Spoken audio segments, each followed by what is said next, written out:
বড়দিন আসছে আর বড়দিন উপলক্ষে আজ আমি আপনাদের জন্য একটা দারুণ চিকেনের রেসিপি নিয়ে চলে এসেছি। বাই দ্য ওয়ে, আমি আপনাদের Trisha and welcome to my channel Trisha সেসি ট্রিটে। আর আজকে আমি বানাচ্ছি খুব সহজ পদ্ধতিতে চিকেন তন্দুরি। তাহলে চলুন শুরু করা যাক। এই চিকেন তন্দুরি বানানোর জন্য আমি এখানে 5টা লেগ পিস নিয়ে নিয়েছি, আর এই এক একটা পিস কিন্তু 150 গ্রাম করে। আর এই চিকেনের এই গাগুলোকে আমি একটু এইভাবে চিড়ে নিয়েছি, এতে কিন্তু মশলাটা চিকেনের মধ্যে খুব ভালোভাবে ঢুকে যায়। এবার এর মধ্যে আমি দেবো স্বাদ মতো নুন, 2 চামচ মতো আদা রসুন কাঁচা লঙ্কা বাটা, আর দিয়ে দিচ্ছি অল্প একটু লেবুর রস। এবার এই সব কিছুকে আমি খুব ভালো করে মিশিয়ে নেব। দেখুন, এটা ভালো করে মেশানো হয়ে গেছে। এবার আধ ঘন্টার জন্য আমি চিকেনটাকে রেস্টে দেবো। ততক্ষণের জন্য একটা কড়াইয়ের মধ্যে আমি বেশ কিছুটা ঘি দিয়ে দেবো, আর ঘিটাকে আমরা কিন্তু ভালো করে গরম করে নেব।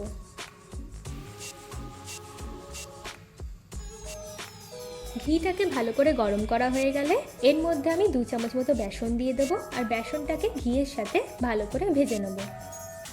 দেখুন, বেসনটার কালার কিন্তু আস্তে আস্তে পাল্টে যাচ্ছে। এবার এর মধ্যে আমি 1 চামচ মতো কাশ্মীরি লাল লঙ্কার গুঁড়ো দিয়ে দিচ্ছি, দিয়ে আবার ভালো করে ভেজে নেব। এবার আমি এটাকে ঠান্ডা করে নেব। এবার একটা বোলের মধ্যে দিচ্ছি বেশ কিছুটা সর্ষের তেল, আর দিয়ে দিচ্ছি 1 চামচ মতো কাশ্মীরি লাল লঙ্কার গুঁড়ো।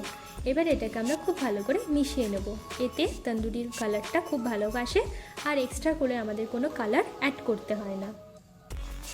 এবার এর মধ্যে আমি দেবো জল ঝরানো টক দই 2 থেকে 3 চামচ, 1/2 চামচ মতো গরম মশলার গুঁড়ো, 2 চামচ তন্দুরি মশলা। এই তন্দুরি মশলার রেসিপি যদি আপনারা দেখতে চান তাহলে ডেসক্রিপশন বক্সে আমি লিঙ্ক দিয়ে দেবো, আপনারা গিয়ে চেক করে নেবেন।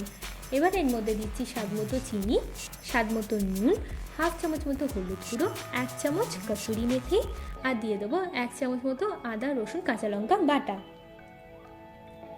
এবার এই সব কিছুকে আমি খুব ভালো করে মিশিয়ে নেব। মেশানো হয়ে গেলে এর মধ্যে আমি চিকেনটাকে দিয়ে দিচ্ছি, আর দিয়ে দিচ্ছি ভাজা বেসনটা। দিয়ে এবার এটাকে আমি খুব ভালো করে মিশিয়ে নেব। আচ্ছা, আপনাদের কাছে যদি সময় থাকে তাহলে এটাকে ওভারনাইট রাখার চেষ্টা করবেন, তাহলে কিন্তু টেস্টটা খুব ভালো আসে। আর যদি সময় না থাকে তাহলে 2 থেকে 3 ঘন্টা রেখে দেবেন। চলুন এবার তন্দুরিটা বানানো যাক।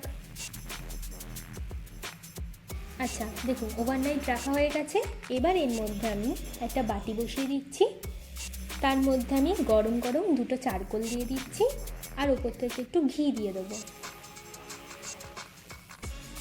দিয়ে একটা প্লেট চাপা দিয়ে দেবো, দিয়ে আধ ঘন্টার জন্য এটাকে রেখে দেবো। এতে কিন্তু টেস্টটা খুব ভালো আসে। চলুন এবার তন্দুরি বানানো যাক। তার জন্য প্যানের মধ্যে আমি দিয়ে দিচ্ছি অল্প একটু সাদা তেল, আর তেলটাকে আমি খুব ভালো করে গরম করে নেব। এবার এর মধ্যে আমি চিকেনটাকে দিয়ে দেবো, আর একদম মিডিয়াম আছে আমি এপিট ওপিট করে চিকেনটাকে আমি ভালো করে কিন্তু ভেজে নিচ্ছি। দেখুন, চিকেনটা আমাদের ভালো করে ভাজাও হয়ে গেছে, আর চিকেনটা কিন্তু সেদ্ধও হয়ে গেছে। এবার এরকম একটা জালের মধ্যে আমি চিকেনগুলোকে দিয়ে দিচ্ছি, দিয়ে আমি একটু আগুনে এটাকে পুড়িয়ে নেব। এতে কিন্তু খেতে খুবই ভালো লাগে, আর একটা স্মোকি ফ্লেভারও আসে।